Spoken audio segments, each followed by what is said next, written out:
আজকে এখানে মুক্তিযোদ্ধা সংসদের প্রতিনিধি হিসাবে আসছে, তখন আমি ওনার সাথে সেই মহানগর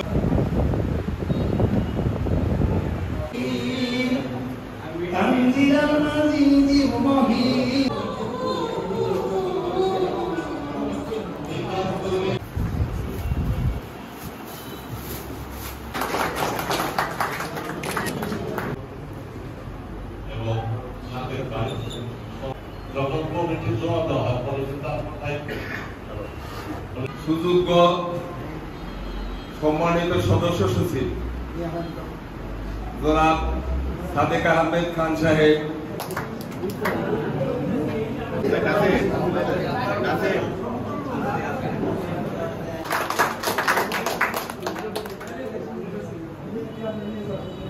এই মুক্তিযোদ্ধা সংসদ 17 সাল থেকে 25 সাল এই 8 বছর এটা তালাবদ্ধ ছিল। যে আমার ভাই তাজউদ্দিন শিকদার বললেন না যে চাবিটা বুঝে নিতে এতদিন সময় লেগে গেল। আর এই মুক্তিযোদ্ধা সংসদ কেন্দ্রীয় কমান্ড কাউন্সিল অবমুক্ত করতে আজকে আমাদের উপদেষ্টা ভারতীয় বীরপ্রতীক সহ আমরা 10 মাস পরিশ্রম করেছি। 10 মাসের পরিশ্রমের ফল মুক্তিযোদ্ধা সংসদ আবার মুক্তিযোদ্ধাদের হাতে ফিরে এসেছে। আজকে অনেক দেরিতে হলেও তাজউদ্দিন শিকদার সাহেবকে অন্তর্গত হলটা অফিসটা ব্যবহার করার সুযোগ দিয়েছে। আর টিয়ানো সাহেবদেরকে বলি, অনেক খেয়েছেন, আর জিম বড় করবেন না। মুক্তিযোদ্ধাদের সম্পদ, মুক্তিযোদ্ধা কমপ্লেক্স যত দ্রুত সম্ভব মুক্তিযোদ্ধাদের কাছে হস্তান্তর করুন।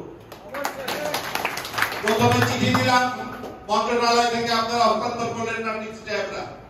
দ্বিতীয় আরেকটা চিঠি দেওয়ার পরে যারা ভালো সেই সমস্ত ডিসিরা খুব সহজে মুক্তিযোদ্ধা প্রতিনিধিকে কার্যালয় সহ সমস্ত হস্তান্তর করেছে। আর কিছু চিহ্নিত অপরাধী যারা এই মুক্তিযোদ্ধাদের সম্পদ লুটপাট করে গত 17 বছর খেয়েছে, কোন হিসাব দিতে পারে না, তারাই কেবল 6-9 করে এটা বিলম্বিত করার চেষ্টা করছে। আমরা কিন্তু কড়াই ঘন্টায় আদায় করে